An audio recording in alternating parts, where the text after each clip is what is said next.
নবদ্বীপ আচার্যদেব পরম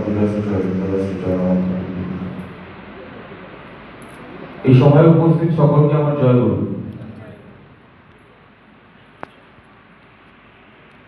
বাইরে বৃষ্টি কমে গেছে, কিন্তু স্টিল আমি সবাইকে অনুরোধ করব আর একটু সময় আমার ধৈর্য ধরে আচার্যদেব এবং গোবিন্দদা যা যা নির্দেশগুলো আমাদেরকে দিয়ে দিয়েছেন আপনারা সেগুলো যাতে শুনে যান।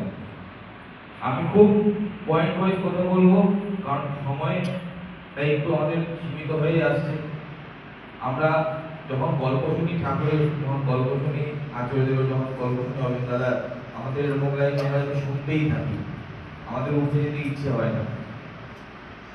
সেরকমই কিন্তু কিছু একটা এখন পরিবেশ, কিন্তু আমি তার মধ্যে থেকে আচার্যদেব গোবিন্দদা যে কিছু এজেন্ডা নিয়ে পাঠিয়েছেন আমাদেরকে, সব মন্দিরে মন্দিরে প্রত্যেকটা পিন কোডে প্রত্যেকটা গুরু ভাইয়ের কাছে যাতে সেই জিনিসটা পৌঁছায়, তার জন্য আমি এখন দাঁড়িয়েছি।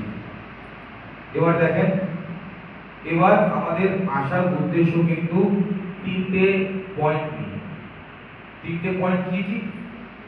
প্রথম পয়েন্ট হলো গিয়ে কি, সকাল বিকাল প্রার্থনা।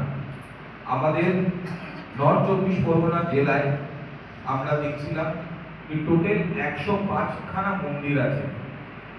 একটা নয়, দুটো নয়, 105খানা মন্দির আছে। আর আপনারা সবাই কিন্তু এটার মধ্যে খুব প্রাইড নিতে পারবেন কি শুধু আপনাদের জেলার মধ্যে পুরো ভারতবর্ষের থেকে সবচেয়ে বেশি মন্দির কিন্তু আপনাদের জেলায়। এত মন্দির আর কোনো জেলায় নেই।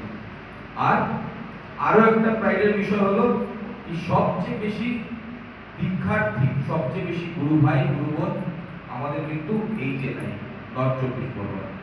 আমরা যদি যারা যারা ডিপি অ্যাপ্লিকেশনে দেখে থাকবেন, টোটাল যদি আমরা কাউন্ট দেখি অলমোস্ট 14 লক্ষ গুরু ভাই গুরু বোনেরা আমরা নর্থ 24 পরগনায় আছি।